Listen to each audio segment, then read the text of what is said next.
Notre premier invité, Jean-Charles Fitoussi. Bienvenue Jean-Charles. Pour la Voix des Indés, voilà, on sera amené à reparler de ce sujet en dehors de la journée de l'inventivité. Je pense que je vais prendre attache avec les directeurs, directrices de bibliothèques départementales dans les prochaines petites semaines à ce sujet-là. Donc voilà, je vous laisse écouter les innovations de Jean-Charles. Et puis bien sûr, si vous souhaitez, à l'issue de la présentation, poser des questions, n'hésitez pas. Il y a un deuxième micro que je ferai circuler. Merci. Merci Chloé. Moi, je vais commencer par mettre mon compte minute en place. Comme ça, je suis sûr de ne pas parler trop longtemps. Donc, je viens vous parler d'un projet de plateforme qui a été lancé hier dans la région sud avec vos collègues des bibliothèques départementales de la région sud, l'Agence régionale du livre PACA et l'Association des éditeurs jeunesse du Sud.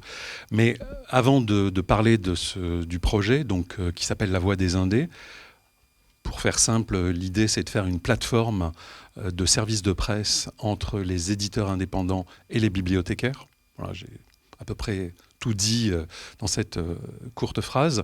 Je vais d'abord vous dire d'où on part pour vous amener à là où on est aujourd'hui. Alors aujourd'hui, premier chapitre, c'est une plateforme d'outils numériques à disposition des bibliothèques publiques. Alors une plateforme d'outils numériques principalement structurée autour de 3 outils. Un premier outil qu'on appelle, nous, dans notre jargon, des booklists, mais que dans votre jargon de bibliothécaire, vous appelez en fait des tables thématiques. Donc on a développé un dispositif qui est mis à jour chaque mois et qui permet aux lecteurs qui fréquentent le site d'une bibliothèque de retrouver une sélection de livres sur une thématique. J'en ai mis 3 en place là, ces romans qui font du bien, Tout est bon dans le polar, Que lire après Arsène Lupin. Donc globalement, on se retrouve avec un dispositif, j'en ai pris un qui est en place sur les bibliothèques de Saintes, donc un dispositif sur la page d'accueil du site de la bibliothèque où le visuel vient servir de médiation numérique et sous ce visuel, on trouve un carrousel de livres dans lequel on va pouvoir lire des extraits. Donc le but, c'est de lire un extrait, d'avoir envie de découvrir le livre plus avant et de venir en bibliothèque pour l'emprunter. Donc on n'est pas du tout dans un système qui serait un système où le numérique m'affranchirait du passage en bibliothèque. On est dans un dispositif dans lequel je lis un extrait sur le site de la bibliothèque et je viens emprunter le livre ensuite en bibliothèque. Ce dispositif, il évolue tous les mois. Donc tous les mois, on a un thème et vous voyez au-dessus du visuel ici à droite, d'autres booklists. Donc on a évidemment une archive qui permet aux lecteurs de revenir sur les sélections qui ont été faites dans les mois précédents par les bibliothécaires. Ensuite, ces mêmes extraits, ils ne font pas qu'illustrer la page du site de la bibliothèque, ils sont également installés dans les notices des livres du site. Donc là, j'ai pris pour illustrer la bibliothèque de Nancy. Et donc on a sur ce site quelques métadonnées autour d'un livre, la possibilité de le réserver et juste en dessous la possibilité de lire l'extrait du livre. On a un troisième dispositif qui est ce qu'on appelle un web service qui lui permet en fait d'enrichir des newsletters, des coups de cœur sur le site de la bibliothèque, voire travailler sur les réseaux sociaux. Voilà. Donc ça c'est le point de départ, le dispositif premier chapitre qui est en place dans des bibliothèques depuis maintenant une dizaine d'années. Les éditeurs avec lesquels on travaille sont des éditeurs qui viennent de toutes parts, mais principalement, je dois le dire, des éditeurs nationaux. Et puis, progressivement, on s'est retrouvé avec des demandes qui étaient demandes de bibliothécaires, nous disant, puisque vous mettez en avant des extraits, vous devez probablement avoir à votre disposition des livres en intégralité. Pourriez-vous nous les faire lire ? Alors on a posé la question aux éditeurs qui nous ont répondu, écoutez, les bibliothécaires ne sont pas nos interlocuteurs. Nous, nos livres, nous les vendons aux libraires. Et ce sont les libraires qui font ce boulot de promotion de nos livres auprès des bibliothécaires. Bon, qu'à cela ne tienne. Donc on a essayé d'aller un petit peu plus loin.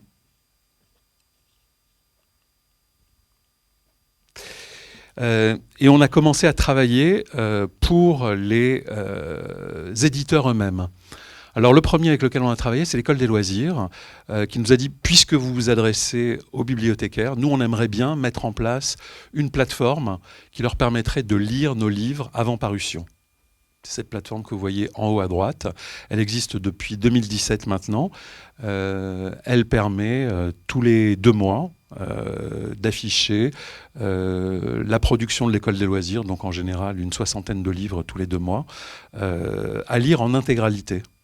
Donc les bibliothécaires auprès desquels les commerciaux de l'École des loisirs présentent cette plateforme disposent d'identifiants et de mots de passe qui permettent de feuilleter ou de lire en intégralité aussi bien des albums, des BD que des livres jeunesse. On a eu un deuxième éditeur qui est venu vers nous, qui nous a fait la même demande. C'est un éditeur national qui est Métayer. Et donc pour Métayer, c'est cette plateforme qui est en haut à droite, on a développé également ce même type d'outil, un service de presse en numérique. Plus récemment, pour un éditeur de la région Aquitaine, Hervé Chopin, HC Éditions, on a également développé ce type de plateforme. C'est la plateforme qui est au milieu. Et puis, l'année dernière, un libraire s'intéressant plus particulièrement aux collectivités, en l'occurrence Colibrige, nous a demandé de mettre en place ce type de plateforme, mais directement intégré à son propre site web. Donc sur le site web de Colibrige, aujourd'hui, vous avez une rubrique qui s'appelle « Lire en avant-première », qui permet aux clients de ce libraire de lire des livres en intégralité avant parution. Donc c'est l'exemple qui est ici. Voilà, donc on est passé progressivement d'un service qui était un service aux bibliothécaires à un service pour les éditeurs, mais en direction des bibliothécaires. Et évidemment, la troisième brique qu'on a posée cet été, c'était de se dire, finalement, localement, on a un certain nombre d'éditeurs qui sont souvent des éditeurs indépendants, qui ont du mal à présenter leurs livres, notamment aux bibliothécaires, et peut-être que nos outils pourraient leur permettre de faire ce boulot. Donc c'est la troisième brique qu'on a posée. Et donc l'idée de la Voix des Indés, c'est une plateforme qui va faire le lien entre des éditeurs indépendants et des bibliothécaires. Donc je disais tout à l'heure en commençant, on a eu le premier lancement hier à Aix, d'une plateforme qui a été montée en partenariat entre Jeudi Sud, qui est l'association des éditeurs du Sud, et les bibliothécaires des 6 BDP du territoire. L'idée étant, de la même manière, de faire lire les livres avant parution. Alors, je rentre dans le détail que je n'avais pas vu tout à l'heure. Alors, quand on dit lire les livres, alors on est sur un dispositif qui est un dispositif de lecture en streaming. Donc on n'est pas sur un dispositif qui est un dispositif d'EPUB, que vous connaissez au travers notamment de PNB. Pourquoi ? Parce qu'en fait, il y a 10 ans, quand on a lancé Premier Chapitre, on a fait le choix de simplifier la vie du lecteur de base et de ne pas l'obliger à aller faire des mises à jour de plugins et autres. Et donc on s'est dit, ben voilà, quand on utilise son PC, sa tablette ou son smartphone pour lire, de toute façon, le navigateur, on en fait des mises à jour régulières, et donc on va faire quelque chose qui va fonctionner directement sur le navigateur. Donc aujourd'hui, notre système de lecture en streaming fonctionne directement sur le navigateur de chacun des devices qu'on a dans sa poche, sur son bureau ou en mobilité. Dans ces navigateurs, on a installé un système avec identifiant et mot de passe, c'est-à-dire que la lecture, évidemment, n'est pas ouverte à tout le monde. Et donc, quand on a eu ces identifiants et ces mots de passe, on va pouvoir lire en intégralité. Mais autrement, si on n'en a pas, on va juste accéder à des extraits. La plateforme, telle qu'on est en train de la lancer, c'est une plateforme qui est mutualisée. Donc elle ne fonctionne pas pour un seul éditeur, mais elle va fonctionner pour un ensemble d'éditeurs. Donc par exemple, dans la région sud, on l'a faite pour 5 éditeurs. Le modèle économique, c'est le modèle économique classique du service de presse, c'est-à-dire que c'est l'éditeur qui prend à sa charge le développement du service et qui le met gratuitement à la disposition des bibliothécaires. Donc l'idée, c'est pas de proposer aux bibliothécaires d'acheter un nouveau service, mais vraiment aux éditeurs de promouvoir leurs livres en les proposant aux bibliothécaires. Et le réseau qui est en cours de constitution, c'est un réseau qui va d'abord partir des bibliothécaires des BDP, dans lesquels il a été plus facile pour nous d'identifier des responsables des acquisitions, aussi bien des responsables des acquisitions jeunesse, notamment sur cette première opération, que imaginaire, que littérature, que essais et documents, etc., etc. Voilà. Donc ça, c'est la plateforme telle qu'elle est en train de se structurer, avec un certain nombre d'éditeurs qui se disent plutôt intéressés par l'idée de venir présenter leurs nouveautés aux bibliothécaires. Je crois que j'ai tout dit. Je m'étais dit je le ferai en 10 minutes, je l'ai fait en 10 minutes. Et donc je suis prêt maintenant à répondre à des questions pour rentrer plus en détail dans la suite du projet. D'abord, est-ce que parmi vous, je vais poser une question toute simple, est-ce que parmi vous, il y en a qui utilisent des services de presse d'éditeurs? Levez la main si c'est le cas. Qu'est-ce que vous utilisez? Eden. Eden? Oui. D'accord, donc vous utilisez la plateforme de Gallimard qui vous propose l'accès aux livres Gallimard et Flammarion? Oui. Principalement? Principalement, oui. NetGalley. Ok. Et après, on demande aux éditeurs directement. Et certains nous l'envoient même en papier. J'ai eu un petit coup de gueule d'un éditeur qui n'était pas du tout content de ma demande. Ah bon, pourquoi? Parce qu'il s'imaginait, voilà, il perdait de l'argent pour lui et que c'était pas... si toutes les bibliothèques faisaient ça, c'était pas viable pour lui. Vous décrivez en fait la situation qu'on connaît effectivement nous sur le terrain, c'est-à-dire qu'on globalement les éditeurs considèrent que c'était le boulot des libraires que de faire ce qu'eux ne veulent pas faire. Voilà. Mais bon, on est aussi inscrit à la page des libraires et du coup, on reçoit pas mal de services de presse par là, par cet intermédiaire. D'accord. Voilà. Donc vous êtes très proactive. Plutôt oui.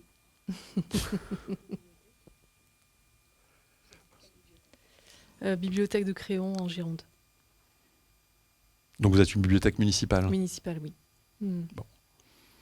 Donc moi je décris par rapport à certains de mes clients, vous êtes vraiment un cas atypique. D'accord. Je connais beaucoup de gens qui sont abonnés évidemment à des newsletters, mais qui font la démarche de demander aux éditeurs, c'est extrêmement rare.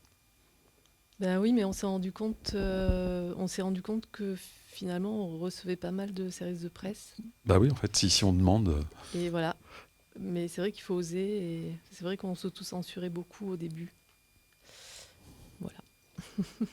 Est-ce qu'il y a d'autres personnes qui utilisent NetGalley ou qui utilisent Eden? Ouais. Et vous en avez souvent? Il y a des moments particuliers dans l'année où vous pouvez obtenir, par exemple, la rentrée littéraire? Là, c'est plutôt des présentations qu'ils nous font pour ce genre d'occasion. Après, c'est quand ils ont besoin de faire de la place aussi. D'accord. Alors nous, ce qu'on a constaté, c'est qu'effectivement, il y a des opérations jeunesse, rentrée littéraire, rarement des choses qui soient systématiques. Et la manière dont on va positionner cette plateforme La Voix des Indés, c'est notamment dans le travail avec les éditeurs indépendants, où on n'a pas du tout trouvé ce travail qui est fait au niveau local, alors qu'il y a quelquefois une connaissance par les bibliothécaires des éditeurs qui sont dans leur immédiate proximité, mais pas forcément de rapport les uns avec les autres.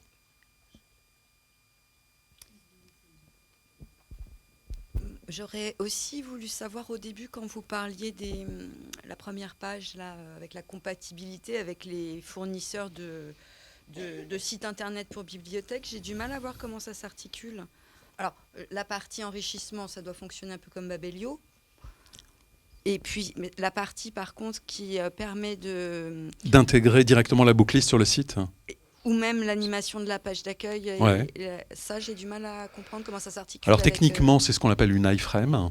Donc, c'est un morceau de code qui vient sur le site de la bibliothèque, qui va permettre en fait de faire deux choses. D'une part, une mise à jour à distance et une utilisation d'un back-office, aussi bien par nous, pour proposer les nouvelles thématiques, que par le bibliothécaire, pour positionner...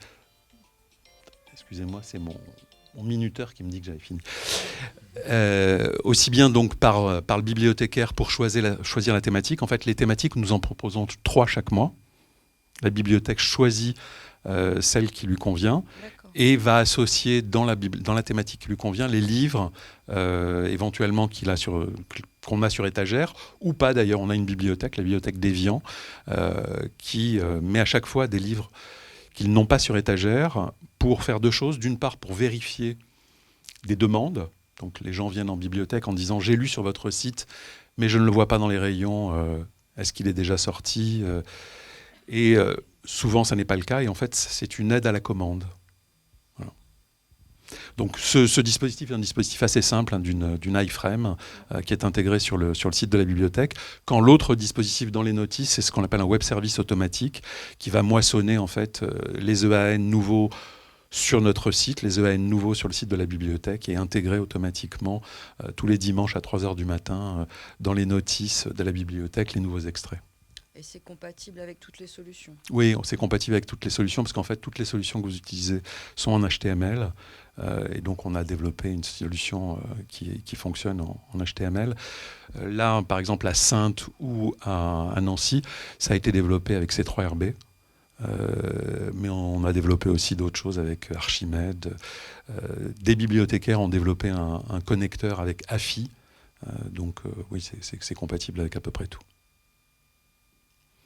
Et mon autre question, la dernière, pardon. Allez-y. Comme vous disiez, donc région sud, ils vont avoir une offre spécifique. Ça veut dire que selon les régions, l'offre sera différente. Il n'y a pas une plateforme unique. Alors, il y a une plateforme unique, mais comme on est dans une période qui est une période de lancement, on a commencé par travailler notamment dans un binôme qui est l'Agence régionale du livre et des associations d'éditeurs. Voilà. Et donc, en fait, au fur et à mesure de nos présentations, nos présentations ont eu lieu à partir du mois d'avril dernier, on a commencé à monter des opérations. Donc, ce sont effectivement les gens du Sud qui ont été les plus réactifs. Enfin, encore que plus réactifs, non, puisque je suis là aujourd'hui. Donc, il y a eu aussi une réactivité de l'agence ici. Mais globalement, c'est la première opération. Mais le but à terme, c'est effectivement d'avoir une plateforme qui soit une plateforme unifiée, pour que des titres qui sont publiés en Corse soient aussi lus par des gens qui sont dans le nord de la France et vice-versa. Donc il n'y a pas d'exclusive. Et cette partie-là est payante, j'imagine, et la partie, exactement. l'autre partie est gratuite. Tout à fait. Donc la première partie, premier chapitre, est une partie qui est payante. Le service qui est fourni avec, c'est épreuves numériques qui en fait permet à un certain nombre d'éditeurs, qui sont plutôt des éditeurs nationaux, même si HC Édition ne l'est pas, de fournir aux bibliothécaires une plateforme gratuite.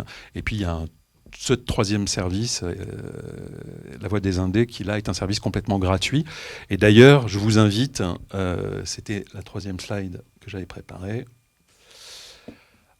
à me laisser, j'ai mis mes coordonnées, mon email et mon numéro de téléphone, à me laisser par SMS ou par tout autre moyen vos coordonnées pour qu'on puisse en fait vous intégrer dans la plateforme et vous proposer, avec identifiant et mot de passe, d'accéder aux livres qui sont disponibles ou qui vont l'être, puisque on est dans une montée en charge en ce moment.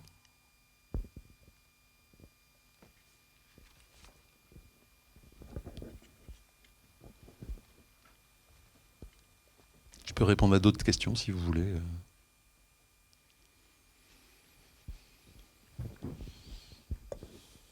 Juste une petite question, quand vous proposez le service aux éditeurs, le tout dernier service en date, là, comment ça fonctionne? C'est un forfait ou vous faites c'est un abonnement annuel ou comment ça se passe?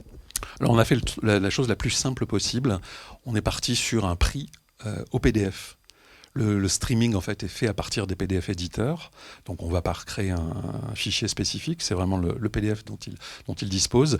Et donc à partir d'un PDF, on est capable de faire en fait déjà un début de service de presse numérique. Et évidemment, on a fait un système qui est un système de dégressif pour les éditeurs qui apporteraient plus de 10 services de presse dans l'année.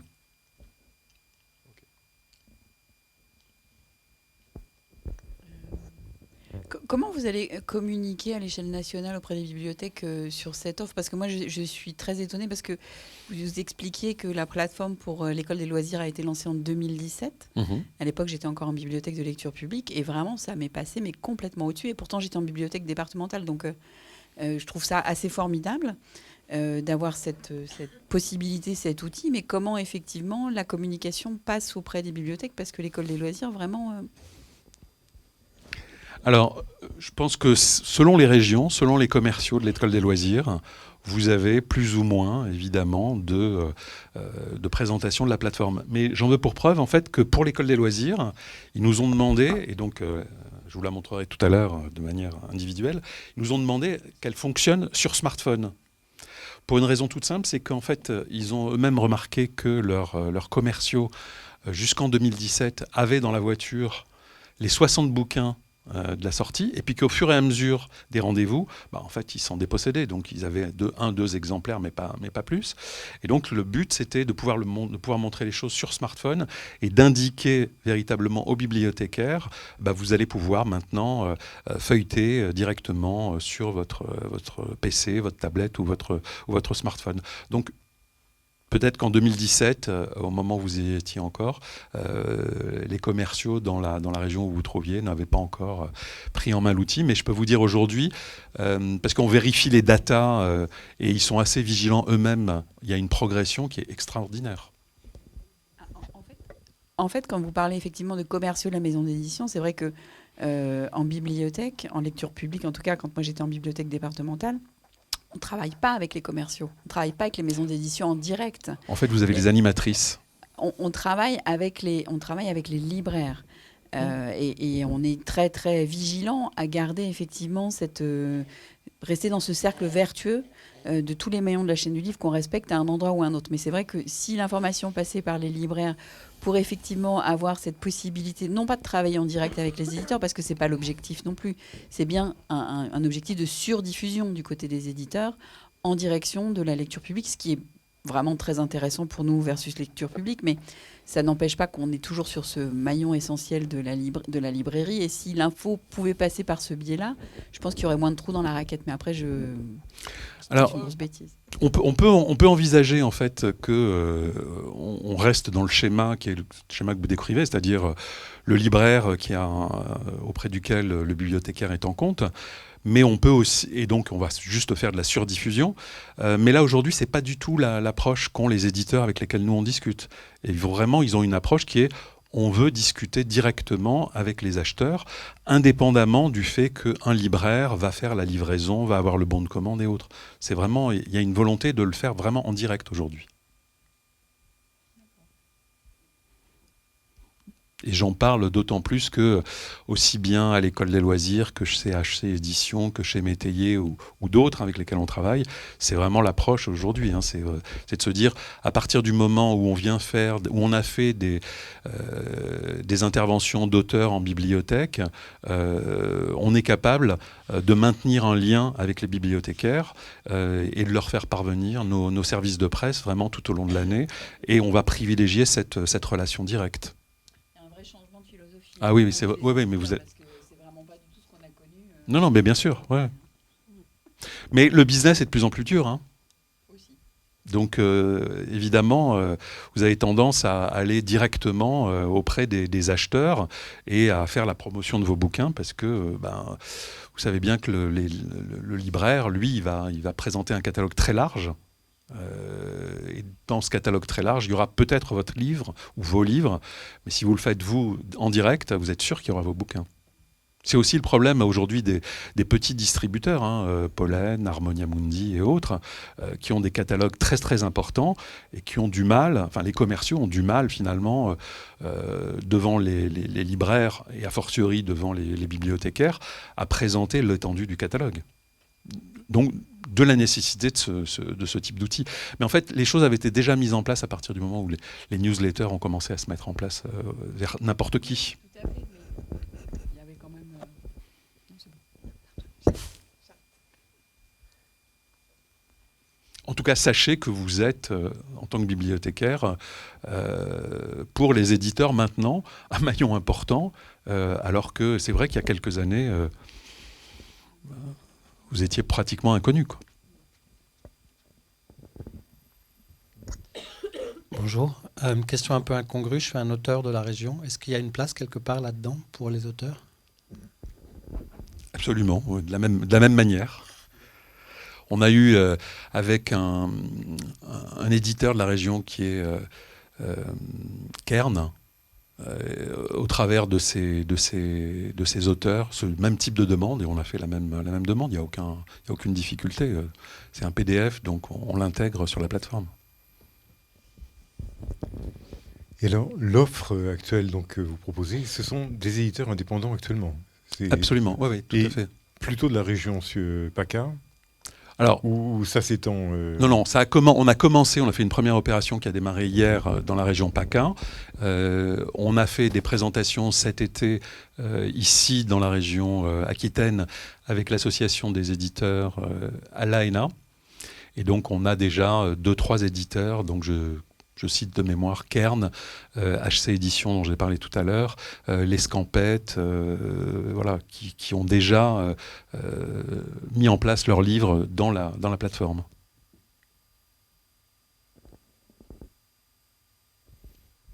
Est-ce qu'il y a une autre question pour Jean-Charles ?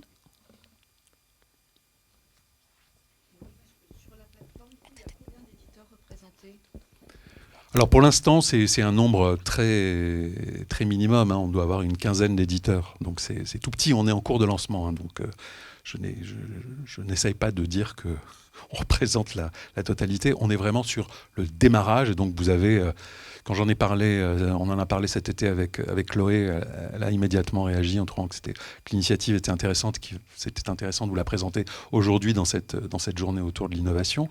Mais on est vraiment sur vraiment une phase de démarrage. Donc il y aura une montée en charge dans laquelle on espère en fait avoir évidemment beaucoup plus d'éditeurs.